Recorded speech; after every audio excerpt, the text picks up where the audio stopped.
तुरा वस्तुसे विठ्ठल विठ्ठल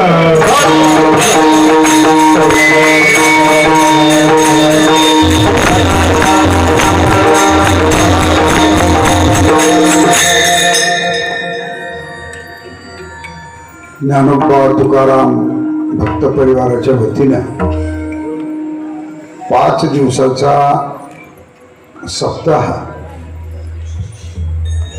आज आपल्याकडे आयोजित केला गेलेला आहे. त्याचं महत्त्वाचं कारण म्हणजे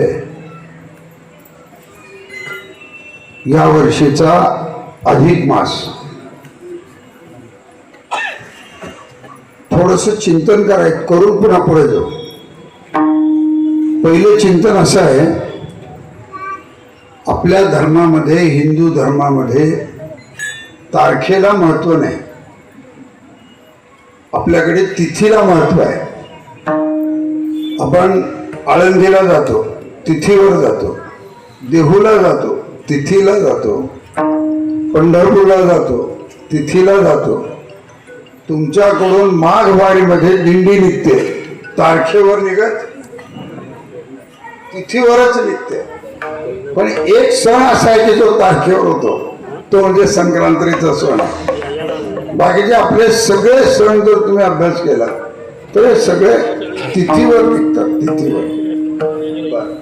असं नाही की सगळ्या स्थित्या चांगल्या आहेत, असं नाही की सगळ्या स्थित्या खराब आहेत. जर आपण लोकांना विचारलं, लोक म्हणतात अमावस्याची तिथी फार खराब आहे, भयानक आहे. मग अमावस्याची तिथी खराब आहे म्हणतात आणि दिवाळीच्या अमावस्याला नवीन कपडे घालतो, नवीन खातो, नवीन बसतो. असं जर राहिलं असतं तर तिथी खराब आहे का?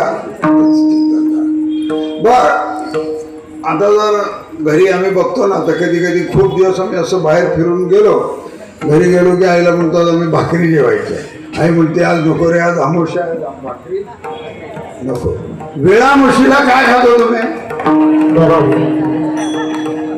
सगळे घरी अजून भाकरी भजी तयार करून ठेवतात. भाकरी खा म्हणजे अमावस्याला भाकरी खाणं, भाकरी न खाणं हे तुम्ही आम्ही बरोबर आहे ना? ऐका, काही गोष्टी शास्त्रानं ठरवलेल्या आहेत. एकादशीला भाकरी खाता येते का? दशमीला रात्री जेवता येतं का? पण आपण खूप पोट भरून जेवतो का? दाबून जेवतो आपण. म्हणजे एकादशीला सकाळी त्याची ढेकर यावी.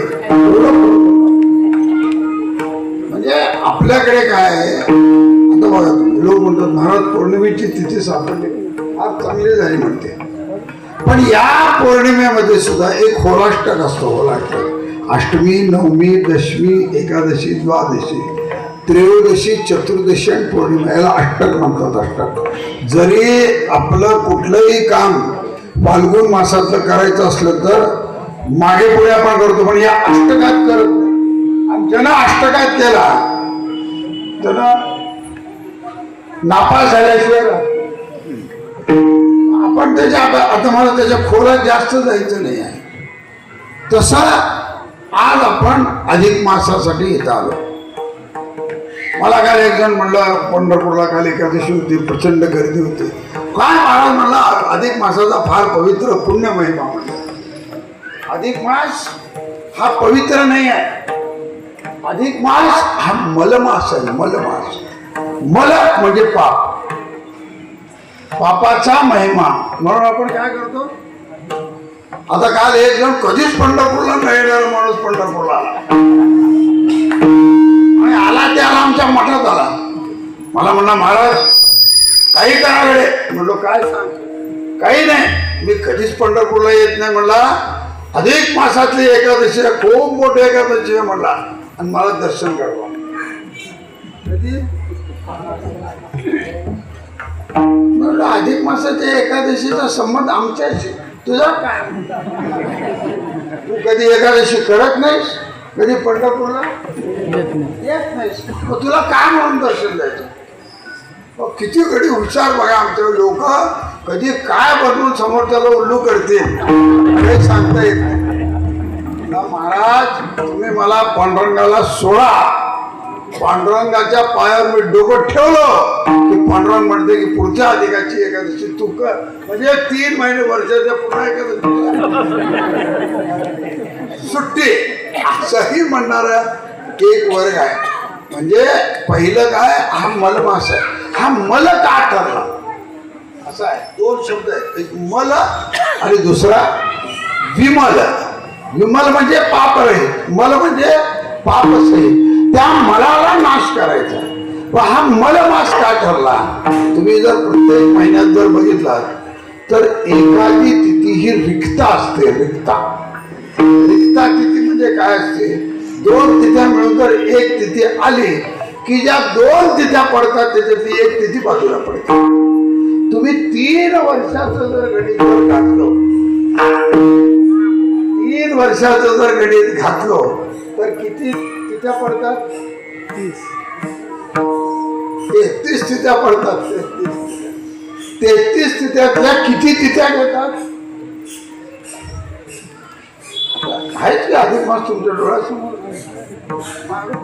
30 काय घाला गणित घाला.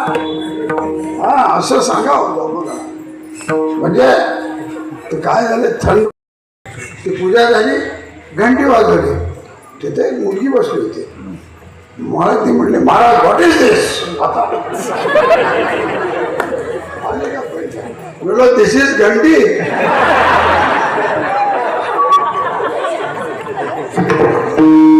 घंटी. मग ती मला विचारली, what the use of that? आम्हाला काय माहित, आमच्या वडील घंटी वाजवत होते.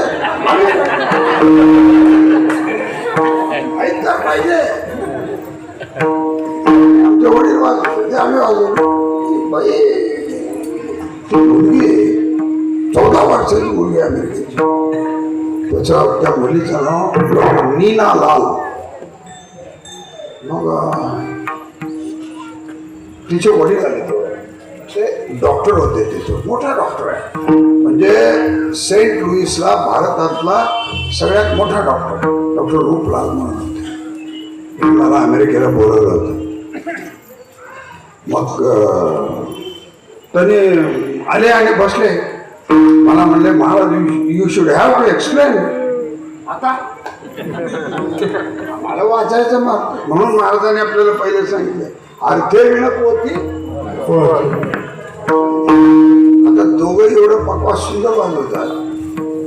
वाजवतात गोष्ट काही आपल्याला वाटतं ओळख पडवत आहेत काही. ते नुसतं पडवत नाही. पहिल्या सुरू ताल, लय, मात्रा आणि स्वर या सगळ्याला एकत्रित करून पडवायचं. म्हणजे आपल्याला वाटतं ह्याने ताकद लावून वाजवू लागले, काहीतरी वाजवू लागले, काहीतरी वाजवत नाही. रेषेच्या बाहेर जायचं, रेषेच्या बाहेर गेली की रामायण बरोबर. बरोबर आहे का? रेषेच्या बाहेर गेलं काय करतो? सीता जर रेषेच्या आत राहिली असती तर रामायण घडलं असतं का? रावण भस्म झाला असतं त्या रेषेत, काय असतं की नाही? पण हिनं बाहेर गेली. आई साहेब काय झालं? बाहेर गेलं म्हणून आता हे सुद्धा वाजवताना कसं करतात, इतकं ताकद लावून वाजवू लागले. एवढ्या उकाड्यात इतकं ताकद लावून वाजवणं माणूस फार ताकदीचं काम आहे. असो, पण हे सुद्धा रेषेच्या बाहेर जात नाही. तसंच तिनं मला विचारले. माझ्या हातात देव विठ्ठलाची मूर्ती माझ्या हातात आणि एका हातात घंटी. मग मलाही प्रश्न कधी प्रश्नच पडला नाही. म्हणजे आपल्याला आपण काय म्हणतो, देवळात गेले की घंटी वाजवतो. आता देवळात गेले की कासव बघतो, देवळात गेले की घंटी बघतो. आरती आपण लावतो, ते किती आरत्या लावतो, किती वाती लावतो, कितीदाही ओळखतो. कसा लोक म्हणतात आमचा वेळा भाव आहे, भक्तिभाव आहे, आपण त्याला काही म्हणत नाही. ठीक आहे बाबा, तुझा जसा भाव आहे, तुझ्या भावात आम्ही समाविष्ट झालो, आम्ही त्याला म्हणतो. पण महाराज शास्त्र असं सांगतं, एक प्रमाण आहे, अपसर्पंत ते भूता ये भूता भविसंस्थिता ये भूता विघ्न करतारस ते नश्यंतु शिवाद्या आगमार्थम तु देवानाम गमनार्थम तु रक्षसाम. घंटानाद, घंटेचा नाद प्रकुर्वीत पश्चात घंटाम प्रपूजे. एवढं घंटीचा अर्थ 1 घंटी, साधी घंटी आज आपण जर नुसतं जर वाजवलं तर असं सांगतात बरं, काय खरं काय खोटं ते मला माहिती नाही, की ज्याची संतती खूप वात्रट आहे, वात्रट म्हणजे लक्षात आलं ना, म्हणजे जी नीट राहत नाही, त्यांनी काय करावं म्हणे, चतुर्थीच्या दिवशी अथर्व शीर्ष म्हणून ती घंटी देवळात बांधावी म्हणे. म्हणजे त्याच्या पोराचा वात्रटपणा सगळा निघून जातो. म्हणजे हे सगळं सांगायचं काय कारण आहे, आपल्याकडे तारखेला महत्व नाही, आपल्याकडे कशाला महत्व आहे, बरोबर आहे. तसं आज हा जो शब्द आहे कशाच्या निमित्ताने आहे, हा नुसता अधिक मासाला नाव आहे का, दुसरं नाव काय आहे, आता तुमच्या पत्रिकेवर तुम्ही लिहिलेलं आहे अधिक पुरुषोत्तम मास असा ऐका. पुरुष कुणाला म्हणतात, नुसतं दाढीमिशा आहे त्याला पुरुष म्हणतात. धर्म अर्थ काम मोक्ष हे ज्यांनी चतुर्विध प्राप्त केलेले आहेत त्याला आपण काय म्हणतो. तुकोबारायांनी काय केलं, नागपाटील म्हणता का, धन्य तुकोबा समर्थ तेने केला, धन्य तुकोबा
केलेला आहे.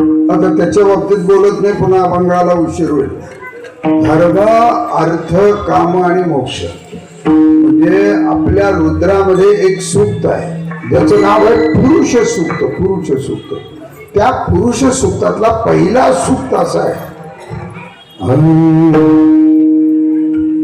सहस्रशीरेखा पुरुखा सहस्राक्षा सहस्रपाद संभूमिभू सर्वतस्पृत्वा अत्यतिष्ठ दशांगुलम. सगळ्या पृथ्वीला व्यापून जो 10 बोट शिल्लक राहिलाय त्याचं नाव पुरुष आहे. आपल्याकडे पुरुष कोणाला म्हणतात, गीतेच्या 11व्या अध्यायामध्ये अर्जुनाने वर्णन केलेलं आहे देवाचं. वायुर्यमुग्नैर्वरुण शशांक प्रजापतिस्त्वं प्रपितामहश्च नमो नमस्तेस्तु सहस्रकृत्वा पुनश्च भूयोऽपि नमो नमस्ते नमः पुरस्तात् पृष्ठतस्ते नमोस्तुते सर्वत एव सर्व अनंत वीर्या मितविक्रमस्त्वं सर्वं समाप्नोषि ततोषि सर्वः. याला पुरुष म्हणतात. तुकोबाराने काय केलं? परीच्या कालामध्ये बुधवर्तीले मानव देह घेऊन निजधामा गेले. याला पुरुष म्हणतात. म्हणजे नुसतं आपण म्हणतो ते रेल्वेच्या वर येते की स्त्री आणि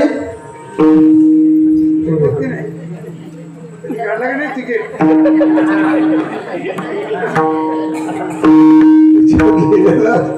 स्त्री आणि महाराजांनी इथं पुरुषाची व्याख्या केलेली आहे. म्हणून देवाचं नाव सुद्धा काय? पुरुषोत्तम. आणि म्हणून आता याची खूप मोठी कथा आहे महाराज, पुराणिक कथा आहे. आणि त्या निमित्ताने सुद्धा हा पुरुष आहे. आता वारकरी संप्रदायामध्ये आपण पुरुष कोणाला म्हणतो? अनंत रूपाचे सार, अनंत तीर्थांचे माहेर, अनंती अनंत अपार ठेवोनिया उभा. नामदेवरायांनी वर्णन केलेलं आहे. याचं नाव काय? पुरुष आहे. माऊलीने काय वर्णन केलं? अनंत रूपे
पुरुषोत्तम.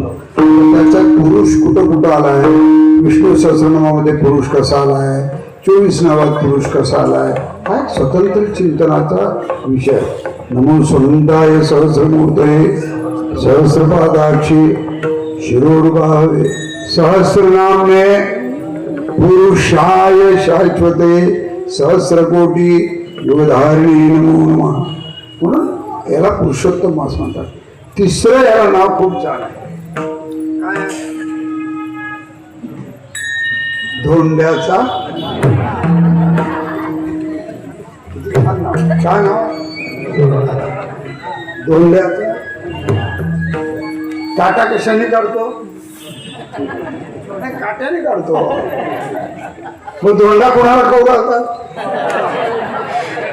आणि आपण खातोच की. असो ऐका, धोंड्याची थोडक्यात तुम्हाला कथा सांगतो. आपल्याला काय वाटतं? हा धोंडा आहे, त्याला सगळ्यात मोठं जेवण कोणतं असतं? सगळ्यात मोठं पुरणपोळीचं जेवण सगळ्यात मोठं असतं. कोणतं एखादं चांगलं काम जर झालं. काल सुधाकर महाराजांनी पंढरपूरला सप्ताह केला. शेवटी काय दिलं खायला? दिलं की नाही पुरणपोळी? पुरणपोळीच का? थोडंसं चिंतन करायचं. पुरणपोळीच का काय आहे, कुठल्याही गोष्टीला शास्त्रात अर्थ आहे.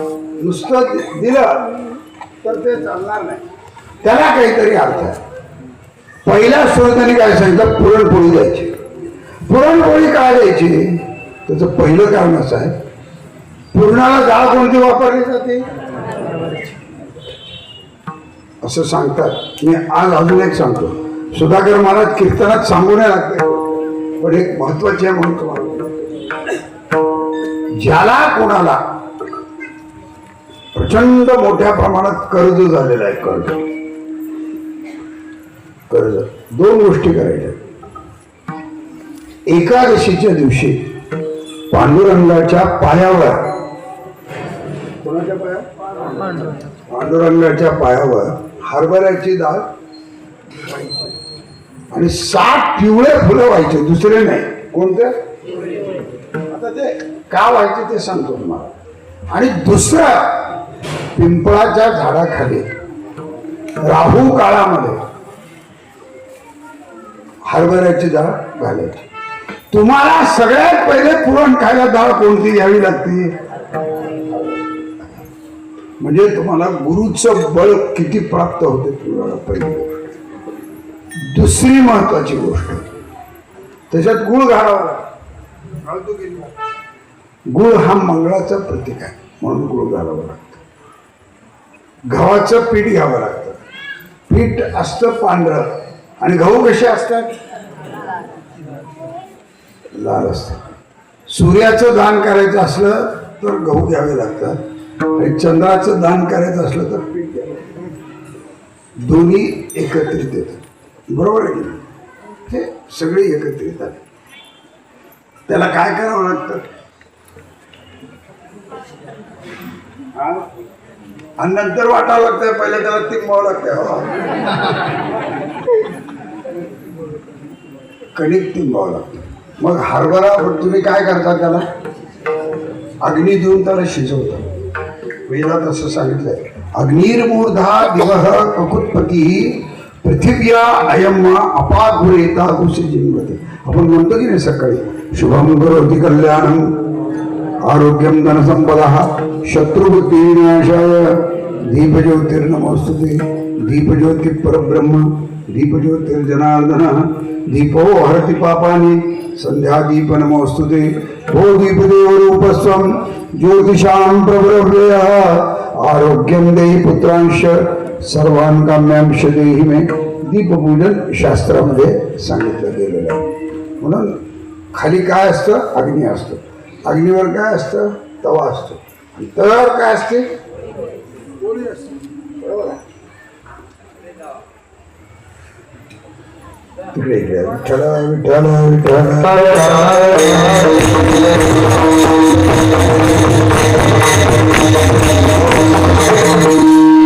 काय असते, म्हणजे एक पुरणाची पोळी दिसली, वर काय घालतो आपण, त्याला काय लावतो, तेल लावतो की नाही, खाताना तूप घालतो की नाही.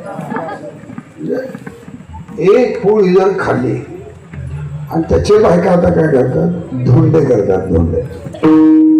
आता काल मोदी साहेबांनी सांगितलं की सोनं खरेदी करायचं, सगळे जावई संपावर आहेत सगळे,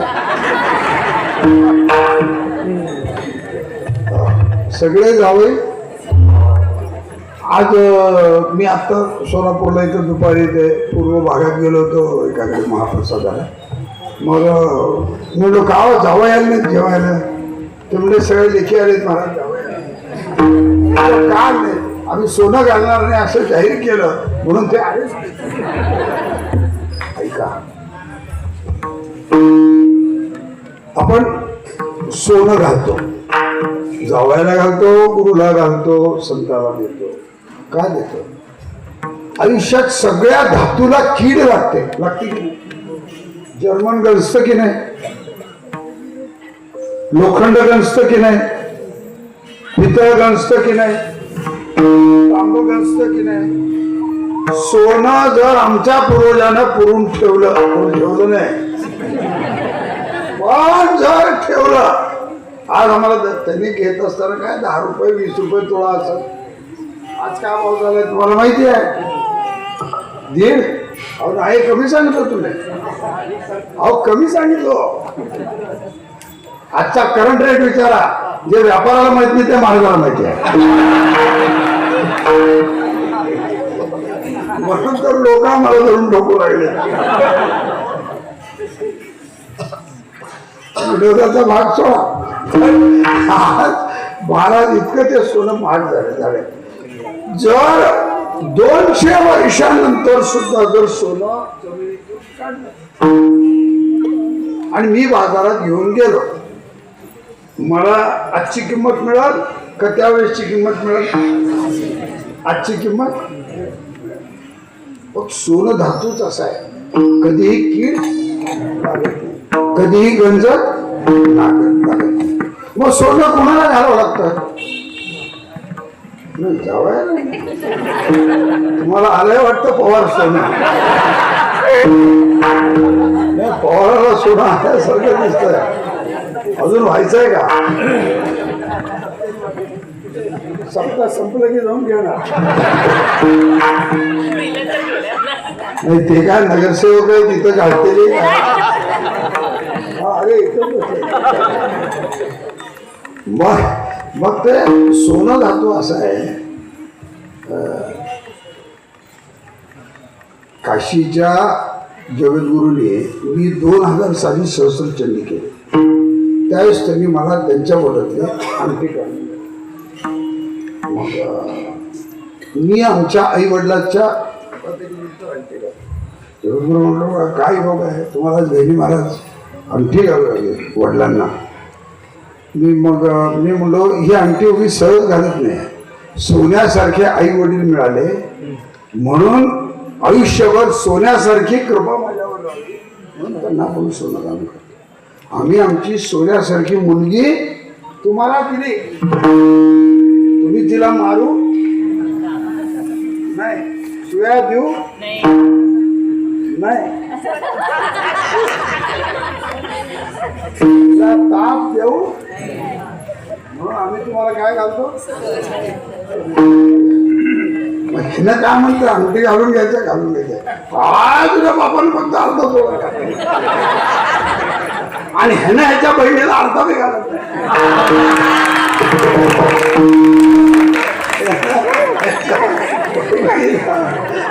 अर्धही घालत नाही, पण अपेक्षा मात्र थोड्याची. काय असतं मी सांगतो. काय झालं, एका महाराजानं सांगितलं की बाबा रोज तू देवाला नारळ फोडता. काही दिवस त्याला बरं वाटलं नारळ फोडता. म्हणजे काय झालं, माणूस काय करतो, घेताना जास्त घेतो आणि देताना कधी. काय स्वभाव, हुंडा घेताना दाबून घ्यायचा. एकदा त्याला असं वाटलं की आपण देवाला नारळ फोडावं. मग फोडता फोडता फोडता त्याला असं की जुनी पोलीस लाईनला आला आणि बघितला, म्हणला काय इथं नारळाचे नारळ आहेत. म्हणला आता नारळ फोडणार काय हरकत. तर विहिरीच्या बाजूला एक झाड होतं, मोठ्या भरपूर नारळ लागले होते. त्यांना म्हणला काय ह्याच्यातलं नारळ काढायचं आहे, खालून काढायचा खूप प्रयत्न केला. ते काही निघालं. काय केलं, झाडावर चढताना पहिलं नारळ बघितलं जे सरळ निघत होतं.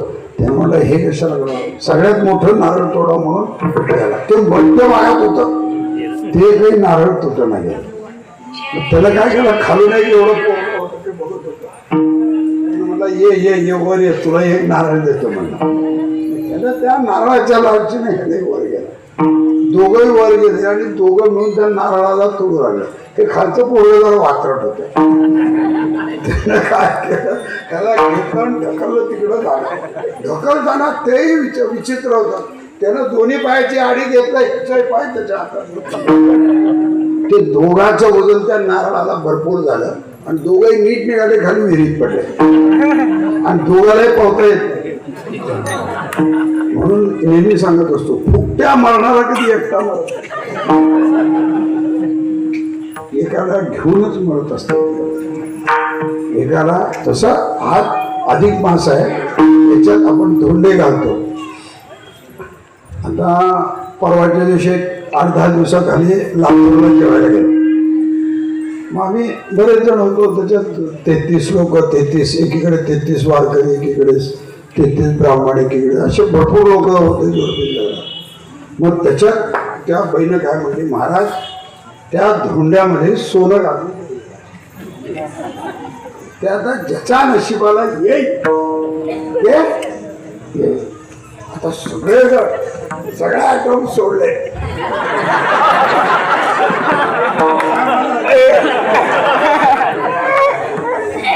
सगळे आयटम सोडले. काय घेतले? 2 लाख. मी म्हणलो काय 2 लाख? नाही मला म्हणलं सगळे पहिले 2 लाख आम्ही सगळे 2 लाख. आणि आम्ही बसलेले एकाच्याही धोंड्यात सोनं निघालं, एकाच्याही नाही. मग मी त्याला मुलगी होती, त्याला हाक मारला, अगं इकडे येते आले. जी महाराज काय म्हणत आलं मुलं सोनं कोणालाच निघालं नाही. मग तिनं काय केली, दुसऱ्याला विचारलं, अगं तू घातलीस का नाही सोनं? तिनं म्हणली माझ्या कमरेला चुकून तसं.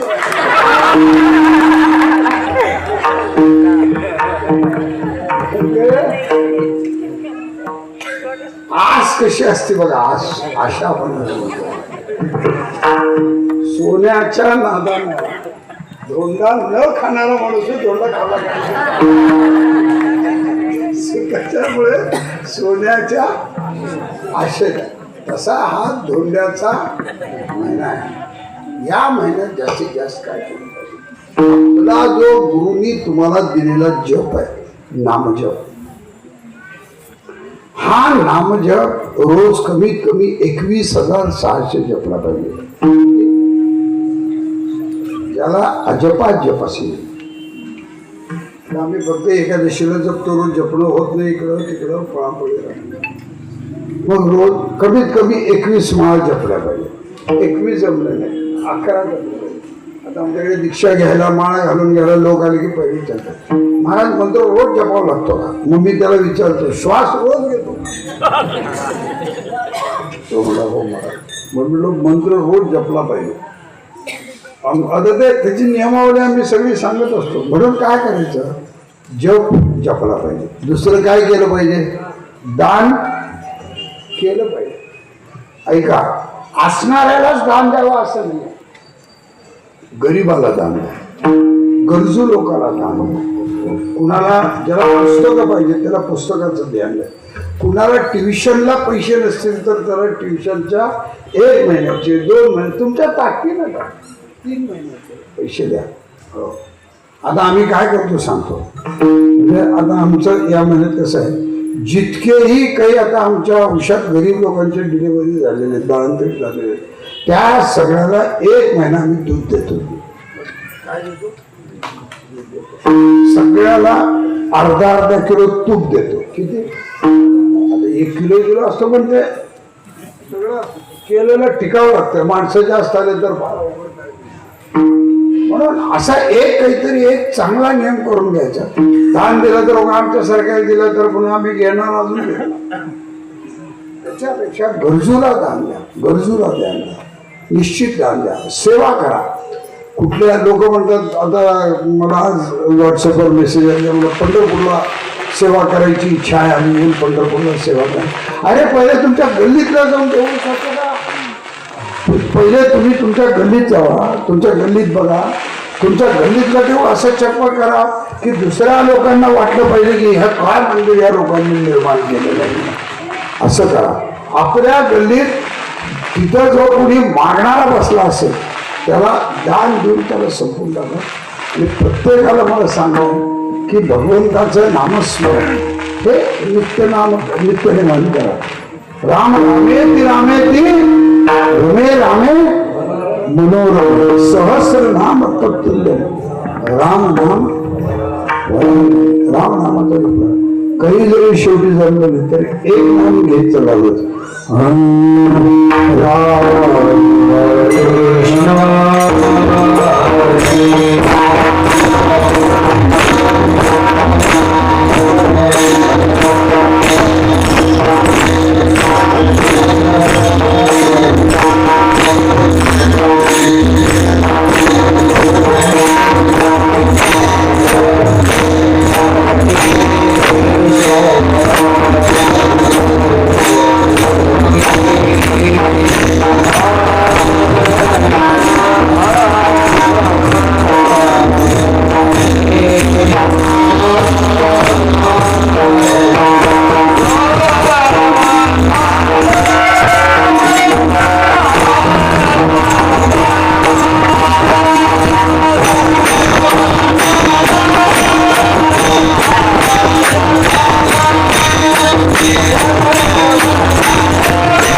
महात्मे शपथ खातात, या विना आणि का सता पैसा धन वाहतसे आण. आम्हाला आमच्या गुरुंनी दिलेला जप जरी आम्ही रोज जपत असलो तरी हा मंत्र आम्ही रोज जपतो. रामकृष्ण हरी विठ्ठल केशव मंत्र हा जपावा. कृष्ण विष्णू हरिगोविंद या नामाचे निखळ प्रबंध. माझी रत्नचर्चा विशद उदंड गाते. म्हणून नामस्मरण केलं पाहिजे, दान केलं पाहिजे. आणि एक लक्षात घ्या, तुम्ही आम्ही सगळे विठ्ठलाचे भक्त आहोत. विठ्ठलाला सगळ्यात जास्त काय आवडतं? तरी आम्ही का जन्मावे कवणे लागी जिरावे. जरी वडिला या चिंतावे विरुद्ध म्हणे. आई वडिलाची सेवा करणं हे सगळ्यात जास्त विठ्ठलाला आवडतं. आई वडिलाला वृद्धाश्रमामध्ये पाठवून निर्जला जरी एखादशी केलं तर ते देव येते असं म्हणतात बघा. वैकुंठ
याच्यापेक्षा तणावाच पडत.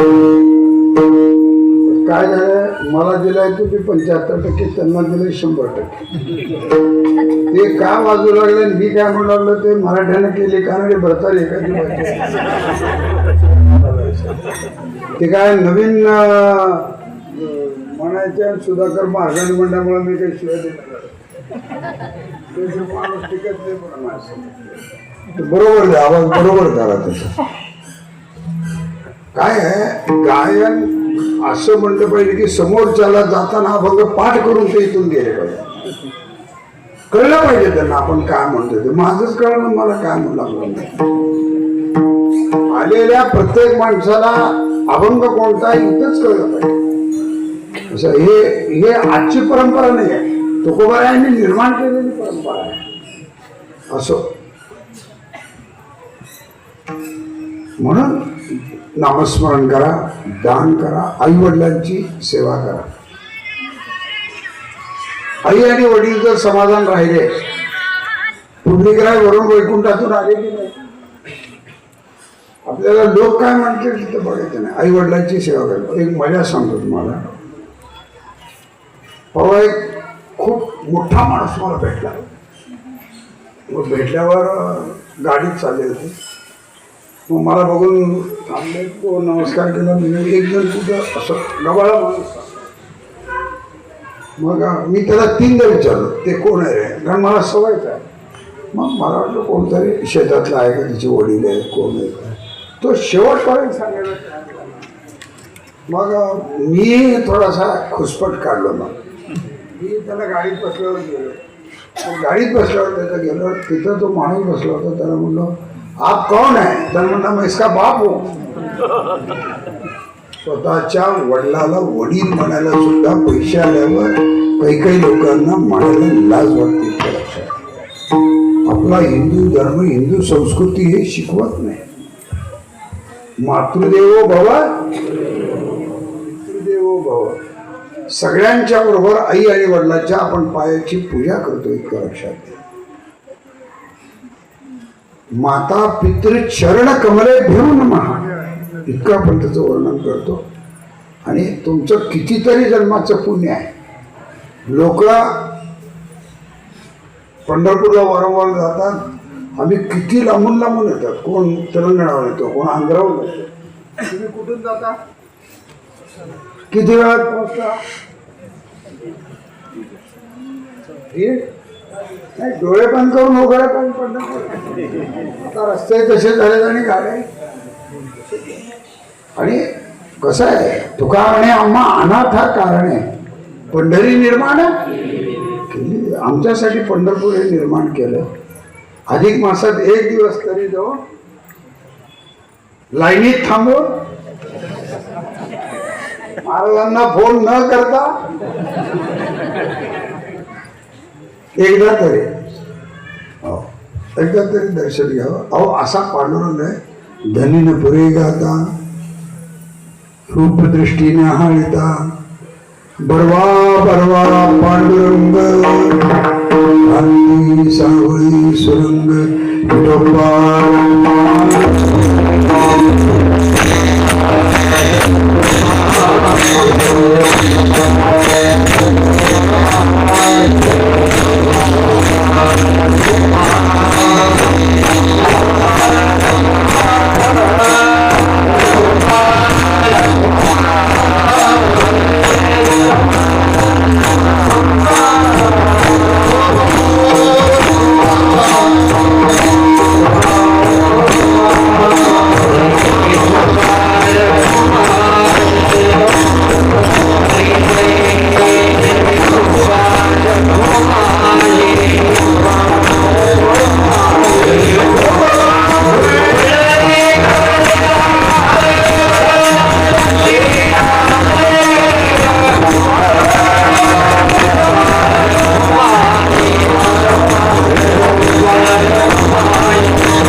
काय सांगितलं महाराजांनी इथं? नामस्मरण तू केले पाहिजे. का केलं? ते ध्यायतो विष्णू त्रेतायाम यजतो मखैः द्वापरे परिचर्यायाम करो तद्धरी कीर्तनात नाम घेता वाया गेला.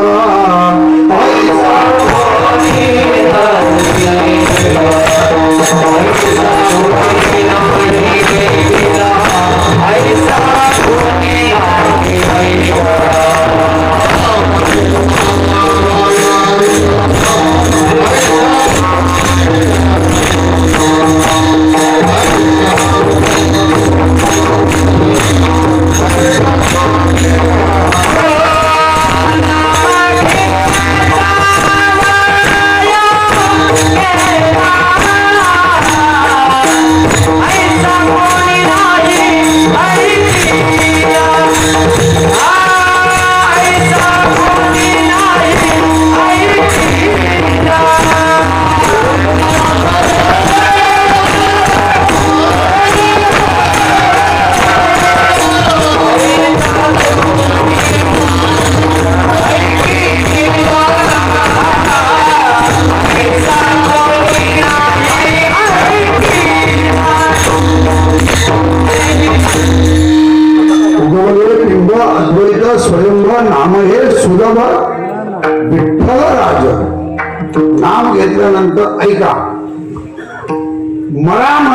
म्हटलं तर वाया जात नाही, आणि राम म्हटल्यावर वाया जाणार आहे का?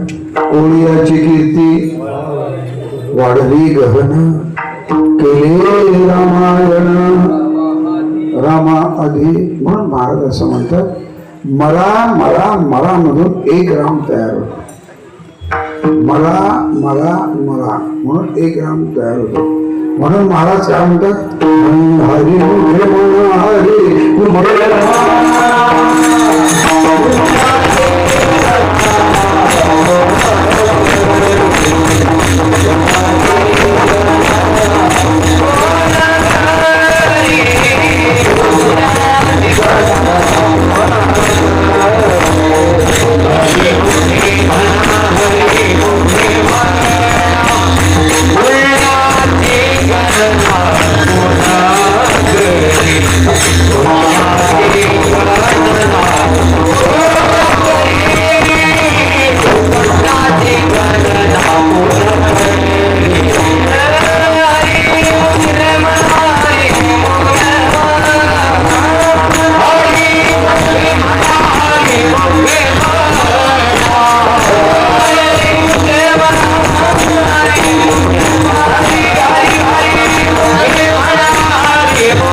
नाम घेताना नामे रूपी नाही मेळ, अवघा वाचेचा गोंधळ.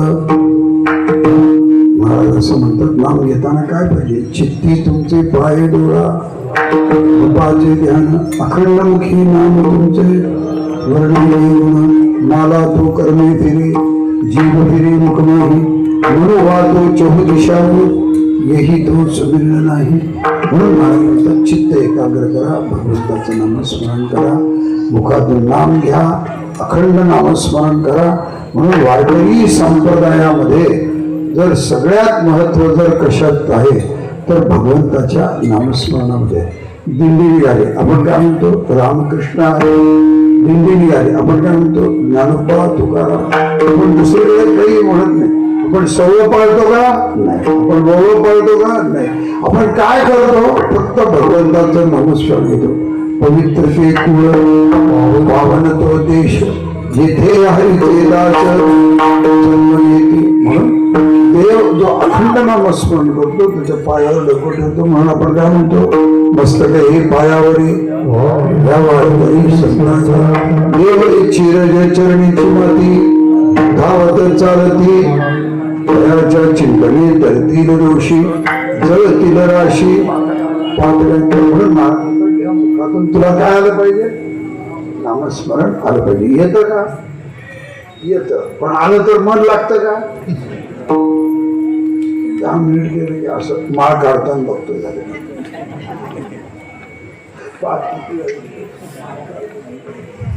महाराज म्हणतात तसं नाही, मुखी नाम हाती मोक्ष. म्हणून या हाताने काय केलं पाहिजे? यद्यत कर्म करोमि तत्तदखिलम शंभो तवाराधनम, केले कर्म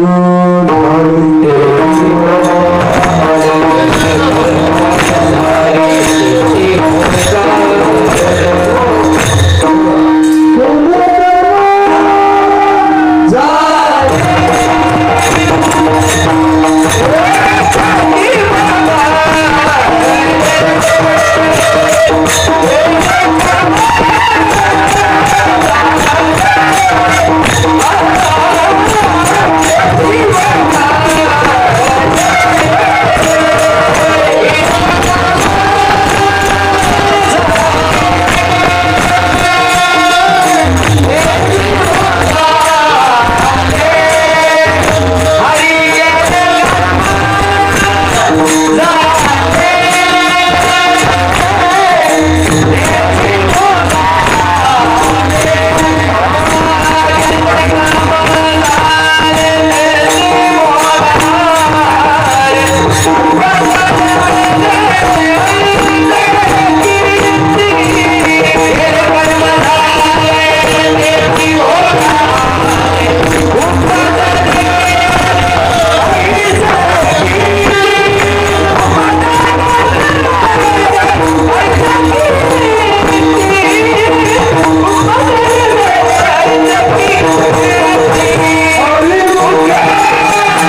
बोलण्यासारखं आहे. फक्त एकच सांगतो, अधिक मास आहे. या भागातील जुन्या पोलीस लाईनमधल्या सर्व आध्यात्मिक लोकांनी तुम्हाला आम्हाला एक पर्वणी साध्य करून दिली. तुम्हाला असं वाटतं की बाबा आम्ही खूप नामस्मरण करतो म्हणून आम्हाला काही, अहो इथं उभं टाकून कीर्तन करायला सुद्धा पुण्यच लागतं. लक्षात, नारदादी समायुक्तम वैष्णवम परमं पदम लभते मानवो नित्यम वैष्णवम धर्ममाश्रिता. म्हणून मला म्हणतात वैष्णवांचा बाह्य अंगाला नंतर महत्व आहे, पहिले अंतरंगाला खूप मोठं महत्व आहे. रोज नामस्मरण करत चला. मी नेहमी सांगत असतो, लोक सगळीकडे आपण खूप फिरतो, पण आपण आपल्या घरामध्ये रोज ज्ञानेश्वरी वाचली पाहिजे का? वाचलीच पाहिजे. वाचलीच पाहिजे. गाथा वाचला पाहिजे का? वाचलीच पाहिजे. वाचलाच पाहिजे. भागवत वाचलं पाहिजे का? वाचलीच पाहिजे. वाचलंच पाहिजे. आपल्या मुलांना गीता आली पाहिजे का? 100% आपल्या मुलांना गीता आलीच. आपल्या मुलांना विष्णू सहस्रनाम आलं पाहिजे का? मी अमेरिकेत ज्यावेळेस गेलो, सुधाकर महाराज लहान लहान मुलं गीता वाचायचे. आम्हाला आश्चर्य वाटायचं, आपल्याकडे मोठा माणूस वाचू शकत नाही. आज आपण ठीक आहे, आपण म्हणतो संस्कृत आहे आम्हाला वाचता येत नाही, पण ज्ञानेश्वरी तरी वाचता येत, गाथा तरी वाचता येत, भागवत तरी वाचता येत. रोज त्याचं चिंतन केलं पाहिजे, रोज त्याचं मनन केलं पाहिजे. आमचे वडील नेहमी म्हणायचे, आम्हाला वडिलांचा अनुग्रह आहे. आमचे वडील आम्हाला नेहमी म्हणायचे की देवळात नंतर जा, पहिले घराला मंदिर करा. देवळात नंतर जा, पहिले घराला मंदिर. देवाचे पाया नंतर पडा, पहिले स्वतःचं आचरण शुद्ध ठेवा. शुद्ध ठेवा, नाहीतर आपल्या घराला नरक करून बाकीकडे कुठे जरी तुम्ही फिरत बसला, मग म्हणते ही 7:30 म्हणते. लोक म्हणतात सगळ्याला माझी विनंती आहे. म्हणून ज्ञानोबा तुकोबारायांचा खरं तर नाव खूप चांगलं दिलं आहे, ज्ञानोबा तुकोबारायांचा भक्त परिवार. अहो आज दोघे अवतारिक सत्पुरुष, आम्ही वैकुंठवासी आलो याची कारणाची बोलिले जे ऋषी, असं ज्ञानोबा तुकोबारायांच्या परिवारात आज जुन्या पोलीस लाईनला सोलापूर येथे आज मला सुधाकर महाराज दोनदा म्हणले. खरं तर आज मी कीर्तन करून कीर्तन द्यावं, नाहीतर आमचा मुलगा यायचा तर मी म्हणलो होतो जाऊन तू कीर्तन कर, पण मला एक जण म्हणलं की नाही तुम्ही जो एक अर्धा तास तरी उभं टाकाने कीर्तन करा. मी म्हणलो अधिक मासामध्ये म्हणजे फक्त पंढरपूरला जर जायचं ठरलं तरच म्हणजे कीर्तन सुटतो, एकही दिवस माझ्या कीर्तनाला खडा नसतो. आणि अधिक मासमध्ये पुन्हा खडा कशाला?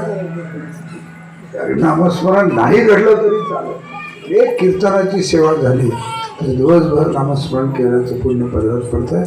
आज तुम्ही लोक या भागातले सगळे लोक जे अखंड हरिनाम सप्ताह करतात त्याचं पुण्य पदार्थ या महिन्यासाठीच नाही तर जन्मजन्मांतरासाठी रोज आपण कामाला वेळ देतो, जेवायला वेळ देतो, झोपायला वेळ देतो, व्यवहाराला वेळ देतो, तसं भगवत नामस्मरणाला सुद्धा तुम्ही एवढी वेळ द्यावं एवढे प्रार्थना करतो. आणि सेवेला पूर्ण वेळामध्ये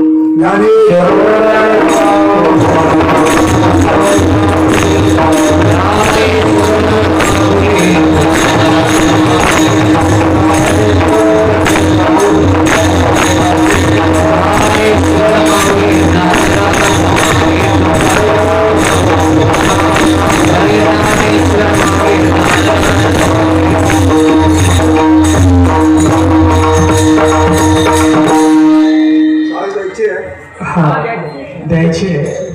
आज या ठिकाणी श्री संत ज्ञानोबा तुकाराम भक्त परिवार आणि हरिभक्ती परायण वैकुंठवासी बाबूराव सातारकर भजनी मंडळ या जुनी पोलीस लाईन परिसरातील सर्व भक्त मंडळींच्या माध्यमातून पंचदिनी कीर्तन महोत्सवाचं आयोजन करण्यात आलं. आणि आजची कीर्तन सेवा परमादरणीय हरिभक्ती परायण गैनीनाथ महाराज औसेकर महाराज श्री विठ्ठल रुक्मिणी मंदिरे समिती सह अध्यक्ष पंढरपूर. खरं तर महाराजांना मी 2 दिवस झालं संपर्कात आहे. ते अयोध्या काशी वगैरे गेल्यामुळं पाण्यामध्ये फरक पडला आणि 2 दिवसाखाली तर आवाज बाहेर पडत नव्हता, आवाज बसला होता. मी त्याच दिवशी आदरणीय किसन बापू आणि आदिनाथ महाराज यांना सांगितलं महाराजांची परिस्थिती अशी आहे, पण बघू आपण. आणि सातत्यानं पाठपुरावा करत राहिलो. आजही सकाळी महाराज म्हणत होते, हा प्रसाद आहे, उठू नका कोणी, 2 मिनिटात सगळं आपलं संयोजन आणि चाल पण सिंगल होईल आणि संपेल लवकर. प्रसाद सर्वांसाठी केलाय, प्रसाद घेतल्याशिवाय कोणी जाऊ नये.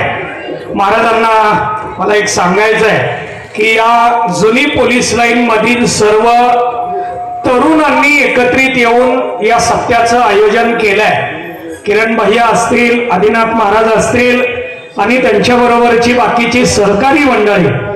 मला बाकी इतर नावं माहीत नाहीत म्हणून मी ही 2च घेतली बरं का, नाहीतर बाकी नावं का घेतली नाहीत असं होऊ नये. मग त्यामध्ये विशाल असतील, आदिनाथ महाराज असतील, किसन बापू असतील, किरण भैया पवार असतील, या जुनी पोलीस लाईन परिसरातले सर्व तरुणांनी मिळून अधिक महिन्याचं औचित्य साधून हा सत्संग इथं घडवलेला. आणि त्यामुळं महाराजांना मी आज सकाळी पण सांगितलं की या तरुणांनी खूप अट्टहास केला. 10-12 ठिकाणी जवळपास डिजिटल बॅनर बोर्ड लावले, पत्रिका प्रत्येक मंदिरामध्ये, प्रत्येक वस्तीमध्ये लावली आणि या भागामध्ये सातत्यानं परिचय केला. हा कार्यक्रम पोहोचवला आणि हा कार्यक्रम युट्यूबवरनं लाईव्ह व्हावा याचंही नियोजन केलं. आणि म्हणून मीही तुम्हाला सारखा आग्रह करत होतो की तुम्ही अर्धा तास का होईना पण तुम्ही हा कार्यक्रम केला पाहिजे. आमच्या सगळ्याच्या विनंतीला मान देऊन आपण येऊन आशीर्वाद दिलात. आपण इथं नामाचं महत्व, नामाचं महिमान सांगितलं, त्याबद्दल संयोजकाच्या वतीने आपल्याविषयी कृतज्ञता व्यक्त करतो. असंच आम्हाला आपण वेळ देत जावा अशी आपल्याला विनंती आणि प्रार्थना करतो आणि थांबतो. धन्यवाद. यानंतर चाल पाटील साहेब आणि कोंडी ग्रामस्थ.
यानंतर सर्वांना विनंती आहे की 5 मिनिटं कोणीही उठू नये.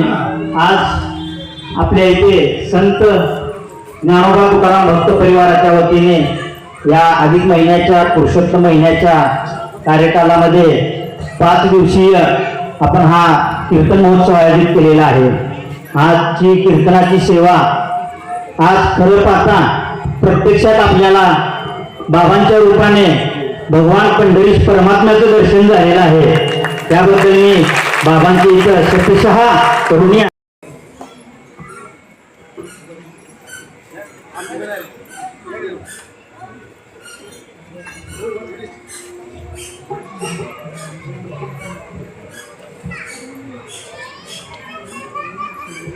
आजचे अन्नदाते व्यवहारी परिवारातर्फे अनिकेत व्यवहारे चेअरमन जुनी पोलीस लाईन बाडीपूर गृहनिर्माण संस्था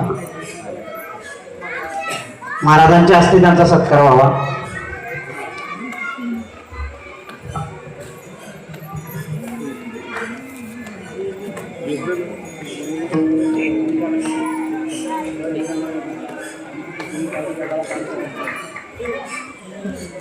यानंतर आजचे कीर्तन सौजन्य श्री भाऊसाहेब रोडगे यांचा सत्कार महाराजांच्या शुभ हस्ते होत आहे.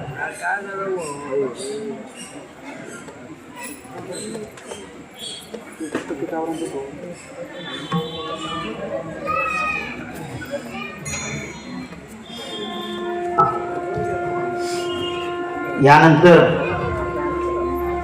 आपल्या सोलापुरातील ज्यांनी वारकरी संप्रदाय हा जिवंत ठेवला, मागील 8 दिवसामध्ये पंढरपूर येथील 65 एकर भक्तिधाममध्ये श्री छोटे माऊली कदम यांच्या नेतृत्वाखाली जो अखंड हरिनाम सप्ताह झाला, त्या सप्ताहाचं नेतृत्व ज्यांनी केलं.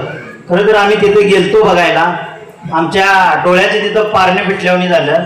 खूप असं सुंदर नियोजन आपल्या सोलापूरचे हरिभक्तीपरायण सुधाकर महाराज इंगळे यांच्या नेतृत्वाखाली झाले. त्यांचा सत्कार महाराजांच्या शुभ हस्ते व्हावा अशी मी त्यांना विनंती करतो.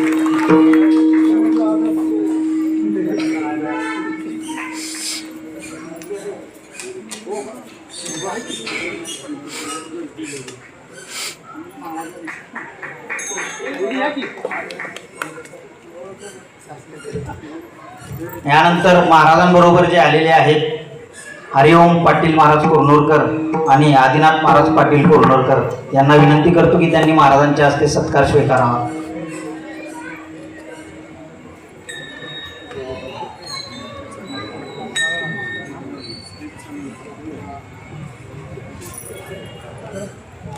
यानंतर शेवटचा सत्कार समारंभ आम्हा तरुणांना सतत पारमार्थिक मार्गदर्शन करणारे हरिभक्तीपरायण पाटील साहेब यांचा सत्कार महाराजांच्या शुभ हस्ते व्हावा अशी मी त्यांना विनंती करतो. यानंतर सर्वांसाठी महाप्रसादाचे आयोजन केलेले आहे, तरी सर्वांनी महाप्रसाद घेऊन जावा. उद्या सायंकाळी 5 ते 6 हरिपाठ होईल. हरिपाठाला सर्वांना विनंती आहे की सर्व महिला भगिनींनी हरिपाठासाठी उपस्थित राहावे. आणि उद्या सायंकाळी 7 ते 9 हरिभक्तीपरायण श्री संत कबीर महाराज यांचे विद्यमान वंशज हरिभक्त पारायण भागवत महाराज कबीर यांचे हरिकीर्तन होणार आहे व सर्वांनी बरोबर 7 वाजता उपस्थित राहावे. ज्ञानदेव तुका